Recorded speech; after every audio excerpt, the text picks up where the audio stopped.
Hi. This is a really special opportunity because I split this video into two parts. The first part was a very ASMR oriented, relaxing, meditative, shuffle up and let the cards fly situation. It's quiet, very little speaking, a little singing. We have our incense going, candles, the whole scene is set. It's very quiet. Then I took a break. I sat with the cards. I looked up all of their intentional book meanings as well as my own intuitive feelings on the cards. And I took some notes so that I could quickly deliver the messages of this reading for the people who don't want to participate in that other more meditative, time expansive activities. So I'm just going to take you right through this reading, which is formed around the question or the topic. It's not a question of what you should do, but rather how should you heal. So the first card that came out of the Wild Unknown Archetypes deck was Aletheia. And what this Aletheia card really stands for is, there we go, truth. And truth equals relief. It's contagious. It's about telling our story and stepping toward acts of truth. It's about clarity, revelation, disclosure. And in the reverse, in the shadow side, it can be distortions like catastrophizing situations or always speaking badly of yourself, or it could be gaslighting of yourself or from the past or of a partner, of a friend, and excuses for not living into potential, the highest good. So then we see what comes out, and remember, we're asking how we heal, is the venom. And this venom card, it's about poison and curses and toxins. And the venom is actually always lurking in our shadows, which is totally okay. It's okay. We all have this. We all have shadow sides, right? So our spirituality is about getting in touch with ourselves holistically, co-creating our understanding of ourselves with spirit, like looking at ourselves the way God sees us holistically for all of our good and bad qualities and the neutral ones too. So this is focused on relationships, on thoughts, speech, environment. It could represent a harmful substance in our psychic realm that must be identified. The thing that nags at us, when we name it, it has less power. One of the things in the guidebook for a quote, it says, "The remedy will reveal itself in time, and with it, forgiveness." I'm going to say that again. The remedy will reveal itself in time, and with it, forgiveness. It's about self-realization through suffering, experiencing things from suffering, which is a really, I think I wrote a note about this later on too. We're going to talk about it in the future, but this is something called amour fati. This is about breaking toxic cycles. So we have the truth and stepping towards truth and revelation, and maybe being caught in our distortions and gaslighting. And then what we always have, our shadow side, which that venom, it penetrates our psyche, right? So next we pulled the destroyer card, and this is the savage, the unexpected, the rejected, the part of us that wants things to end.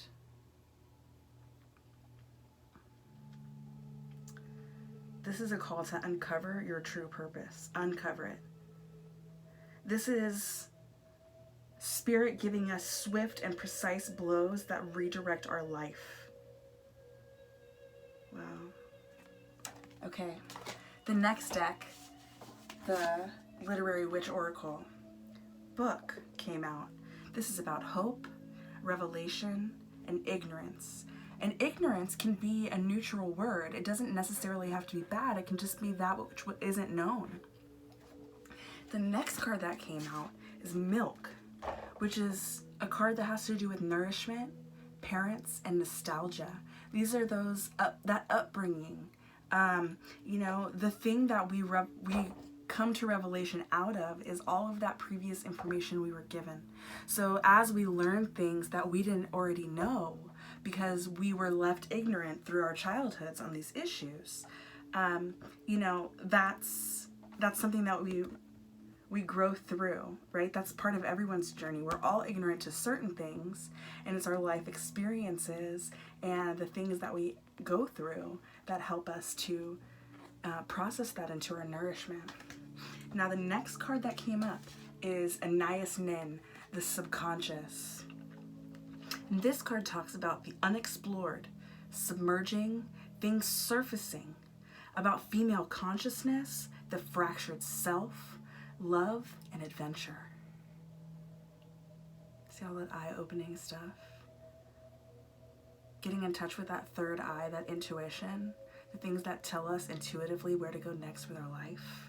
Remember, this isn't about where to go, it's about how to heal. So as we discover how to heal things like the fractured self, how to engage in adventure and love truly, then we release ourselves from the things that are holding us back. Then where we want to go becomes extremely evident.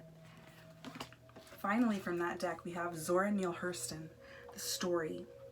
This is about your story, but also about the stories of others, about listening, truly listening, actively listening to yourself and to others. And really the powerful language of words, how we harness our thoughts, feelings, emotions, spirituality, lived experience into words to express ourselves, not only to others, but to us, to help unpack and understand the experiences we go through.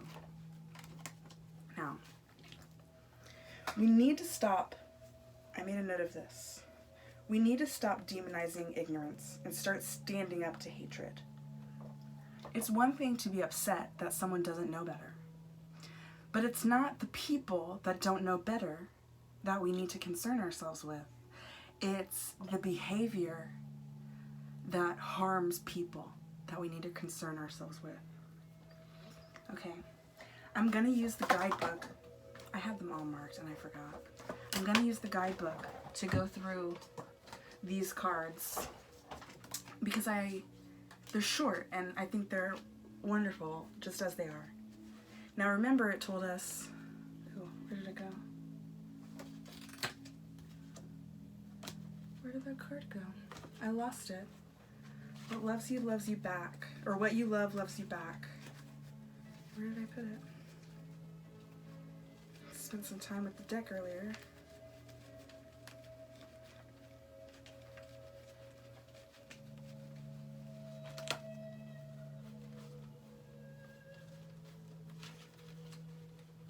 Alright. We'll believe it's so.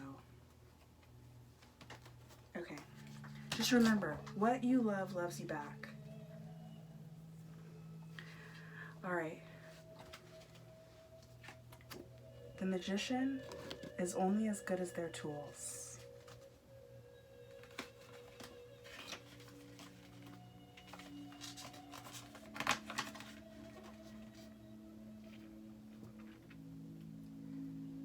The wheel was first used as a means of transportation around 3200 BC, and magic was alive and well long before that. Now, there are cars, airplanes, rocket ships that can safely launch you into outer space. There is technology to connect us, infrastructure to support us, medication to balance us, more information available than ever before to educate us, as well as the practices of the ancients. Examine your resources and expand if necessary. What are you using and how is it working? There is no wisdom in refusing a tool that will help you. There is no wisdom in refusing a tool that will help you. Now the next card is Death is the Healing. A virus is programmed to avoid detection by the host, but here you are. Some would say life is the virus, while others assert that we can only fathom death because we were once dead. Nonetheless, death is the doorway that transports you from this plane to another. If the greatest human affliction is our attachment to our stories, then death is the ultimate healer, bringing with it a relief from the pain and burden of them. Do not grasp so tightly the trappings of this life that you are unable to see the mercy of this cycle you were born to live into. What is lost will again be found.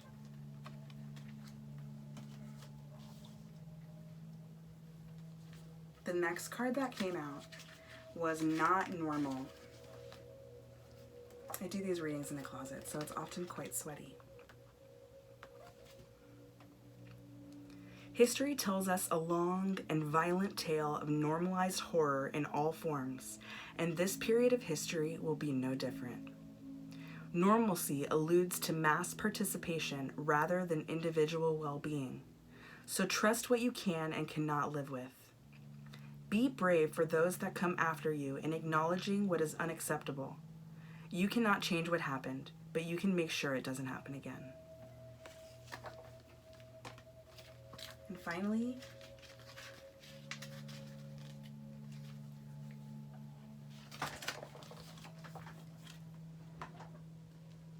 God is a goddess. Like light and dark, the separation of the god and goddess is illusory. This language has been passed down to describe the phenomenon that gives animation and form to our world. A father and mother are the god and goddess of their progeny, and the distinction between these energies are as simple as the roles played in such fundamental creation. You are the highest force in the universe to any living thing under your care, just as you are under the care of higher forces. The energy of the god and goddess are archetypal, but the forms they may embody are as varied as the vessels surrounding you. From the ecstatically gentle to the unfathomably brutal, anything made manifest in our physical reality is the work of the god or goddess, which may or may not be you, but always could be. To believe there can be beauty, love, and creation without destruction, chaos, and death, to cast one as divine and the other as malevolent, ensures the alienation of opposites that fundamentally require each other for wholeness. Wow. Next up, tarot cards. So sweaty. Open store. Get some air in. Okay. Let's use this box. See if we can't. The first card that came out, you might have noticed me reacting to it, and it's because I actively noticed it. It's not going to be great with the lighting. I'm just going to show you. First, the World came out.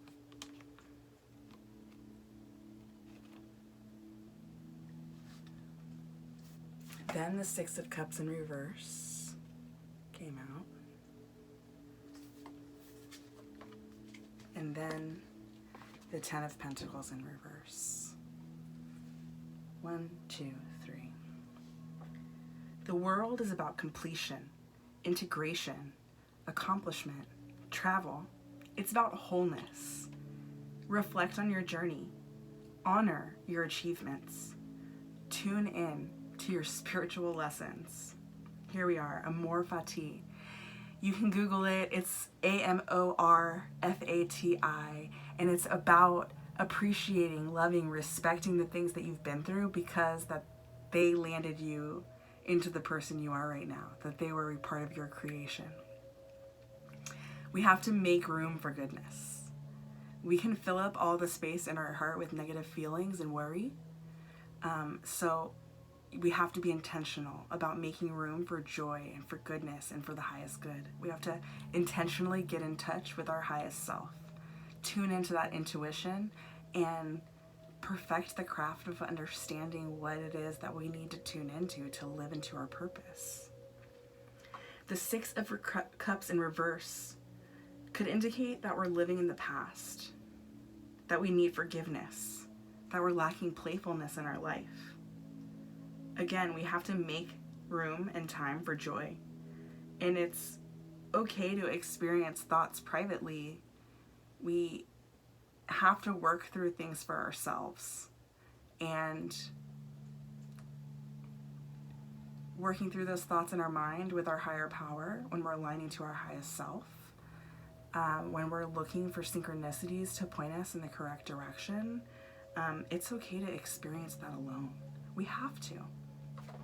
Okay, finally, the Ten of Pentacles in reverse. It's like the dark side of wealth. It's my partner reminds me often that it's not money that's the root of all evil, but it's the love of money that's the root of all evil. And that's exactly what causes people to suffer from financial instability, is because others love money so much that evil is created, that suffering, that lack. So this could be about financial failure or loss or scarcity. And so the card asks us to question the need for stability, question the need for security, and question the need for commitment in your life. Is this what you want? This could be about setbacks and financial security. But what this is asking you to do, or inviting you to do, is to reevaluate your position in life and choose a course intentionally of action, course of action that will help you gain your sense of security and self-worth. If what's going on in life right now is not allowing that self-worth to come into fruition, that needs to be reevaluated.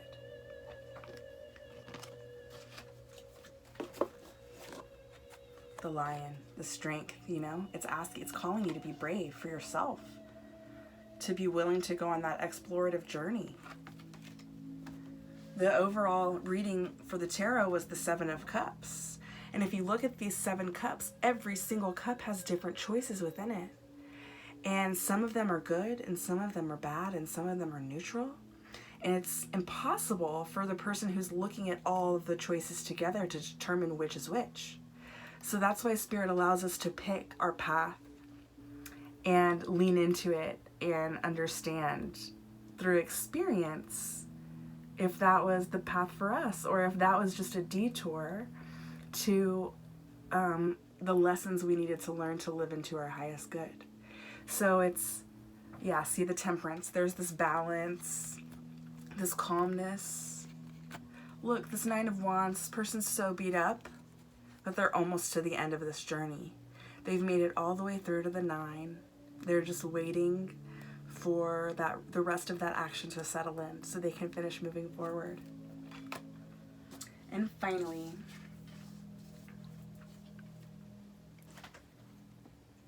exciting new opportunities are abound. Take a chance and change your life.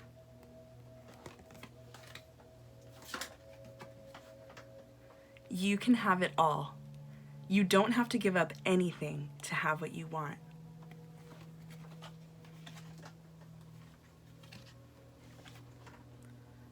Everyone is emitting a vibrational signal.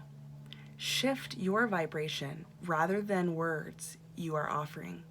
Then you have true control of what you are attracting. Finally, this will be a good wrap up. If you are uncertain, know this is okay. Trust the answer will come in due time, and you will know exactly what to do.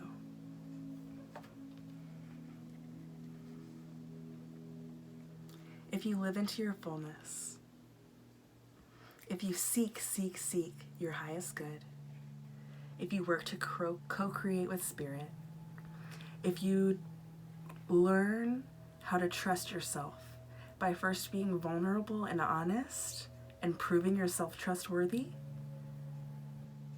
nothing will stop you from achieving the joy that you both want and deserve.